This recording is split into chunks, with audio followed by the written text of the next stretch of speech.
Gemeente goeie.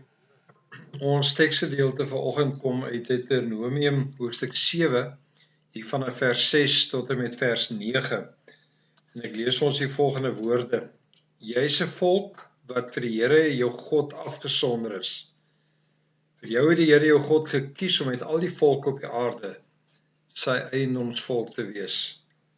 Die Here het jou nie lief gekry en gekies omdat jy groter was as al die ander volke nie. Jy was die kleinste van almal. Omdat die Here jou liefhet en hy sy belofte nakom wat hy met 'n eed bekragtig het aan jou voorvaders, het hy jou deur sy groot krag laat wegtrek en jou bevry uit die plek van slawerny, uit die mag van die Farao, die koning van Egipte. Weet dan nou, die Here jou God, hy is God. Hy is die betroubare God wat sy verbond in stand hou en sy troue liefde betoon tot aan die duisendste geslag van hulle wat hom liefhet en sy gebooie gehoorsaam. Gemeente, as 'n mens so deur die land reis, is daar oral monumente opgerig. En elke monument het sy eie verhaal, sy eie storie. En ek dink die doel van 'n monument is om vir ons te help om te onthou dit wat gebeur het in ons land, om die verhaal van dit wat daar plaasgevind het te onthou en eintlik om te leer vanuit die geskiedenis. Dit is vir my ook interessant dat 'n mens gaan kyk na die oprigting van die vroumonument in Bloemfontein, dat M.T. Steyn dan ook gesê het dat die monument dien dan ook die doel dat daar nooit weer onreg gepleeg sal word nie. So dit gaan nie net oor die herinnering van die geskiedenis nie, maar dit raak ook 'n vooruitwysing om te sê dit gee vir ons ook rigting om nie weer dieselfde foute te maak dit wat in die verlede gebeur het nie. Een van die monumente wat ons in die Bybel lees is in 1 Samuel 7, waar Samuel dan ook 'n klip oprig en hierdie plek noem Ebenezer om te sê tot hiertoe het God ons gelei. Nou, ons as gemeenskap het die laaste tyd deur 'n rowwe tyd gegaan met oeste, met die vloedskade, die geweldige impak wat op elektrisiteit het op elkeen van ons, die dieselpryse wat gestyg het. En op 'n manier mag dit gebeur dat mens moedeloos raak en dat jy eintlik wonder oor waar is God en hoe sien ek die Here se hand nou in my lewe raak wanneer dit my swaar gaan. En die boek Deuteronomium help vir ons eintlik om op 'n manier terug te kyk, om te onthou, om te leer om God se hand in ons lewe raak te sien. Want by 'n paar plekke lees ons onder andere dat Moses hier vir Israel sê, gaan praat weer met julle voorgeslagte, gaan praat met julle ouers dat hulle vir julle vertel van die magtige dade van God en hoe die Here vir hulle uit Egipte bevry het. So dit was wel 'n herinnering aan die moeilike maar ook aan die slegte tye in hulle lewe.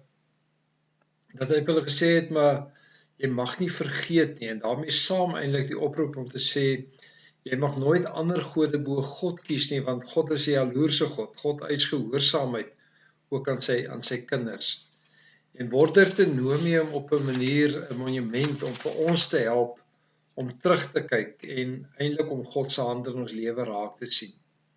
Ek wil jou vanoggend uitnooi in jou eie lewe om so 'n bietjie terug te kyk, nie na die afgelope 2 maande van jou lewe nie, maar om verder terug te kyk, om te onthou van tye toe jy regtig die Here geëer het, hoe jy die Here se hand in jou lewe raak gesien het, en hoe jy geleer het om te weet dat die Here in beheer is van jou lewe. Vanoggend mag dit dalk vir jou anders te voel. Vanoggend mag dit vir jou voel, jy voel oorweldig, jy sien nie lig, jy sien nie hoop vir die pad wat vir jou voorlê nie. Maar dan is dit dat hierdie boek vir ons help om dan regtig terug te kyk. En die terugkyk het verskillende doele. Die eerste is, dit gee vir my vertroue ook vir die toekoms.